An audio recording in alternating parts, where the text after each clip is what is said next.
Hello everyone, and welcome back to the BodyMaitre Podcast. Today I want to talk about something very important for anyone who practices spiritual healing, energy work, SRT, dowsing, or the BodyMaitre system. And the topic is this. Are we becoming too obsessed with clearing? Clearing blocks, clearing negative energy, clearing programs, clearing entities, clearing ancestral patterns, clearing trauma, clearing limiting beliefs, clearing emotional issues. Clearing, and more clearing. Now, let me be very clear. Clearing has its place. There are times when removing an unwanted pattern is absolutely useful.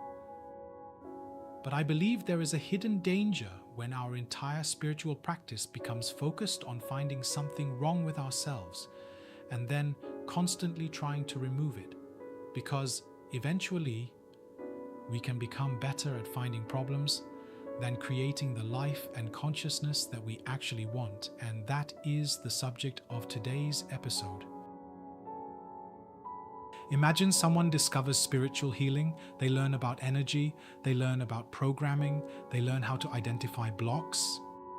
They discover that certain experiences may have created limiting patterns, and suddenly they start seeing blocks everywhere. Every setback becomes a block. Every uncomfortable emotion becomes a block. Every financial problem becomes a block. Every relationship problem becomes a block.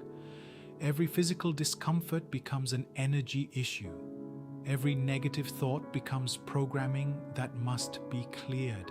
So they clear one thing and then immediately search for the next thing to clear. When they feel temporarily better, then another problem appears. So they clear again. Then another issue appears, and another, and another. Eventually, their spiritual practice becomes a never-ending maintenance program. There is always something wrong.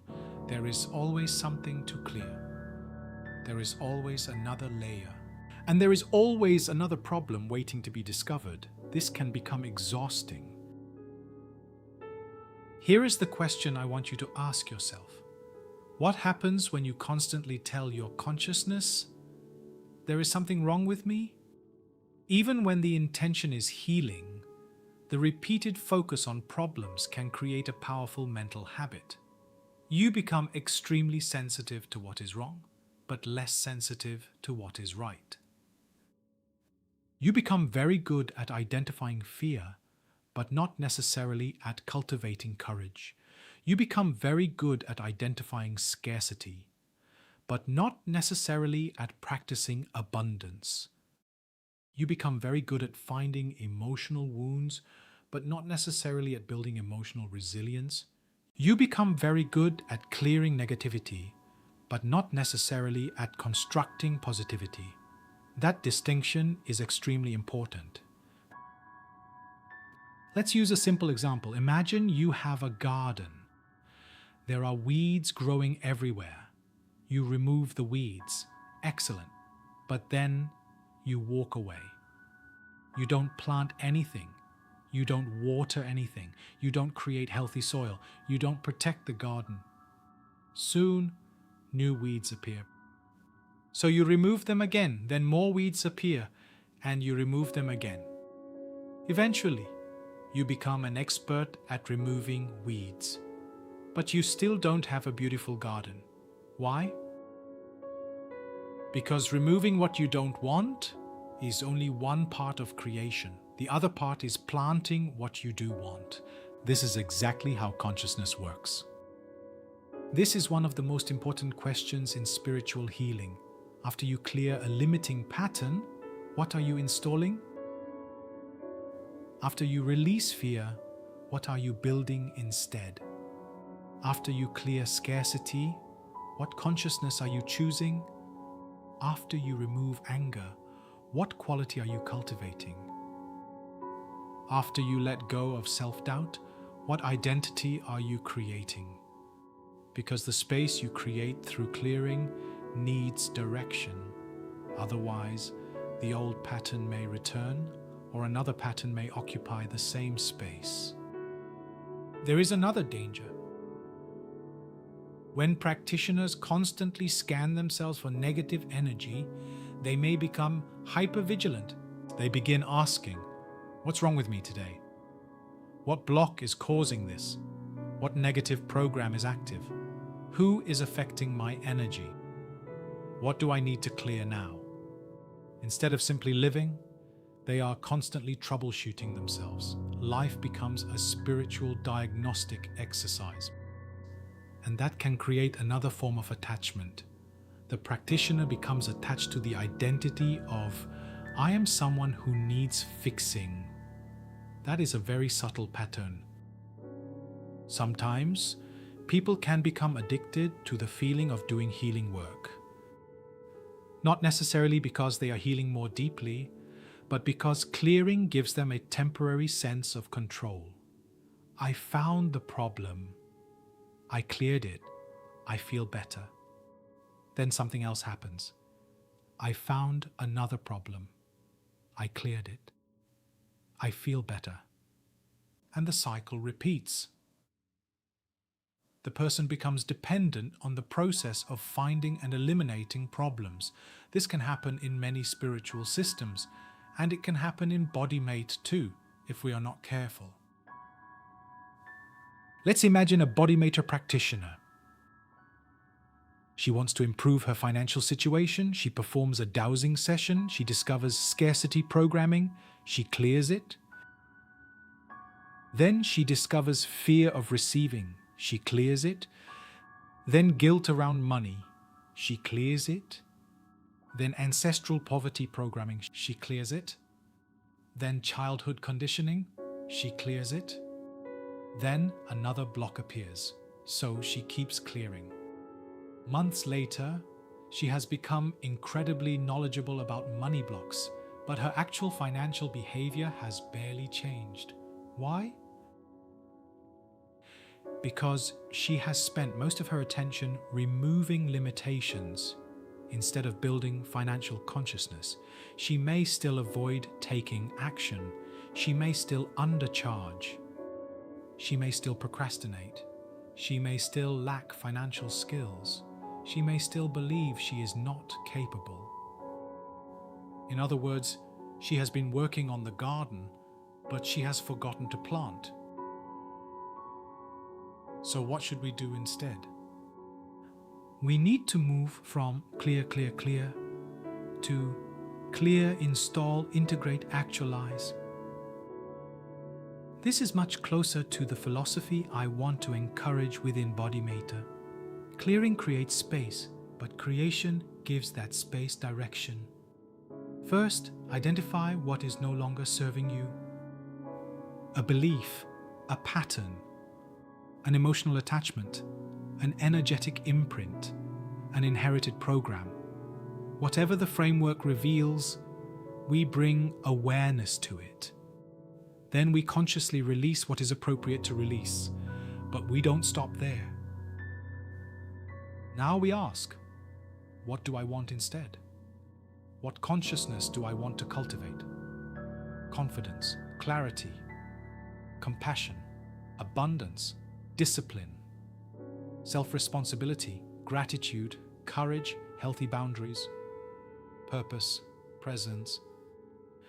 Instead of simply removing fear, we strengthen courage. Instead of simply removing scarcity, we cultivate resourcefulness and abundance.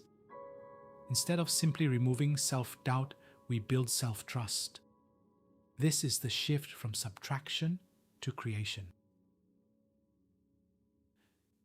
Installing a new consciousness is not enough.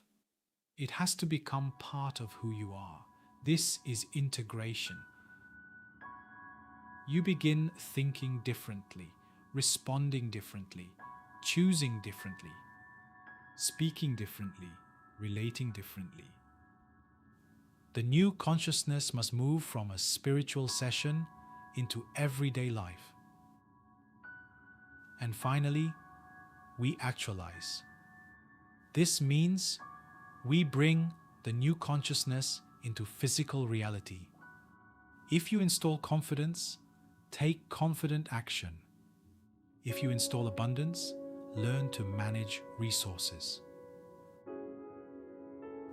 If you install healthy relationships, communicate honestly.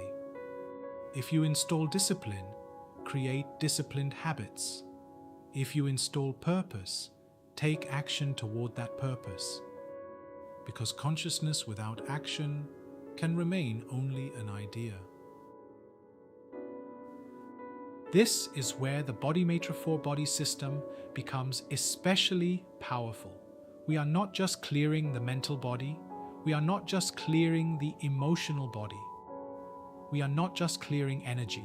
We are working with the whole system. The spiritual body asks, what consciousness and meaning am I choosing? The mental body asks, what beliefs, thoughts, and perspectives am I building? The emotional body asks, what emotional qualities am I cultivating? And the physical body asks, how am I expressing this consciousness through my actions and habits? This creates a complete cycle: spiritual vision, mental direction, emotional embodiment, physical manifestation. Instead of asking only, what do I need to clear? Start asking, what do I want to create? That one question can completely change your healing practice. Don't only ask, what negative program is affecting me? Ask, what positive consciousness do I want to strengthen? Don't only ask, what energy needs to be removed? Ask, what energy do I want to cultivate? Don't only ask, which block is stopping me? Ask, what new pattern will support the person I am becoming? I want to say something very important. You are not your blocks. You are not your programs. You are not your past. You are not your wounds. And you are not a project that will never be finished. Sometimes spiritual practitioners become so focused on what needs healing that they forget to appreciate what is already working. Maybe you are already resilient. Maybe you are already loving. Maybe you already have wisdom. Maybe you already have powerful intuition. Maybe you have already survived things that once seemed impossible. Healing should not become an endless search for evidence that you are broken. Healing should also reveal what is already whole. This is the consciousness shift I want to introduce today. Problem consciousness asks, what's wrong? Creation consciousness asks, what am I building? Problem consciousness asks, what must I remove? Creation consciousness asks, what must I cultivate? Problem consciousness constantly looks backward. Creation consciousness begins looking forward. Problem consciousness studies the wound. Creation consciousness develops the future. We need both. But we must not confuse clearing with the final destination. The next time you do a dowsing session, try something different. After you identify a pattern that you want to release, don't immediately finish the session. Pause. Ask yourself, what consciousness would replace this? If you're clearing fear, perhaps install courage. If you're clearing confusion, install clarity. If you're clearing resentment, install forgiveness and healthy boundaries. If you're clearing scarcity, install abundance consciousness and responsible stewardship. If you're clearing self-doubt, install self-trust. Then ask, how will I express this new consciousness in my life? And finally, take one physical action. 1, not 20. One action that demonstrates the new consciousness. Because the goal is not simply to feel different during a healing session. The goal is to live differently after the session. Perhaps this also changes how we see ourselves as practitioners. The healer is not simply a person who finds problems. The The healer is not a professional detective searching endlessly for energetic blocks. The practitioner becomes a facilitator of conscious transformation. We identify what needs to be released, but we also help create what needs to emerge. We don't just remove the old blueprint, we help establish a new blueprint. We don't just empty the space, we help fill the space with purpose. So, the next time you sit down with your pendulum, or your BodyMaitre command deck, or your SRT practice, remember this: don't become addicted to clearing. Don't become fascinated with everything that might be wrong. Don't spend your entire spiritual journey searching for the next block. Clearing is a tool. It is not the destination. The destination is transformation. The destination is consciousness. The destination is becoming. Clear what needs to be cleared, then install what needs to be installed. Integrate what you've chosen and actualize it through your life. Because the goal of spiritual growth is not to become someone who has nothing left to clear. The goal is to become someone who is consciously creating the reality, identity, and consciousness they choose to embody. That is a very different way of approaching healing, and that is the shift I believe we need. From clearing to creation, from problem solving to consciousness building, from constantly looking at what is wrong to consciously building what is right. This is the deeper journey of mastering your 4 bodies. I'm Darreck, and this is BodyMaitre. Stay aware, stay conscious, and most importantly, keep creating the new you.